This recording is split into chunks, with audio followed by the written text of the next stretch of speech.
নমস্কার, কেমন আছেন সবাই? আশা করি সবাই ভালো আছেন। আজকে বানাবো খুবই অল্প সময়ে সহজভাবে আলু দিয়ে মাছের ঝোল। প্রথমে পরিষ্কার করে ধোয়া মাছের পিসগুলো নুন, হলুদ গুঁড়ো আর একটু সরিষার তেল দিয়ে কিছুক্ষণ মাখিয়ে রেখে দেবো। ওদিকে কড়াই সরিষার তেল গরম হয়ে আসলে মাছগুলো ভেজে নেব। ওদিকে একটি মিক্সার জারে কুচানো টমেটো, ঝাল অনুযায়ী কয়েকটা কাঁচা লঙ্কা, অল্প আদা কুচি আর 1 চামচ গোটা জিরে দিয়ে পিষে নেব। ওদিকে মাছ ভাজা হয়ে গেছে, একে একে তুলে নেব। ওই তেলেই লম্বা করে কেটে রাখা আলু নুন আর হলুদ দিয়ে ভালো করে ভেজে তুলে নেব। ওই তেলে তেজপাতা, একটি শুকনো লঙ্কা আর 5 ফোড়ন দিয়ে নেড়ে কোচানো পেঁয়াজ দিয়ে নেড়ে ভাজা হয়ে আসলে পিষে রাখা মশলা দিয়ে কিছুক্ষণ কষিয়ে হলুদ গুঁড়ো, কাশ্মীরি রেড চিলি পাউডার আর ধনে গুঁড়ো দিয়ে আবারও ভালো করে কষিয়ে নেব।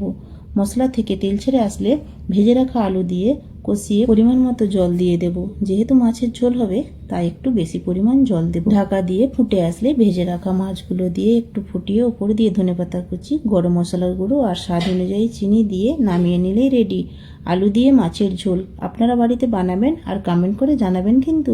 ভিডিওটি যদি ভালো লেগে থাকে লাইক, কমেন্ট, শেয়ার করে ফলো দিয়ে পাশে থাকবেন। ধন্যবাদ।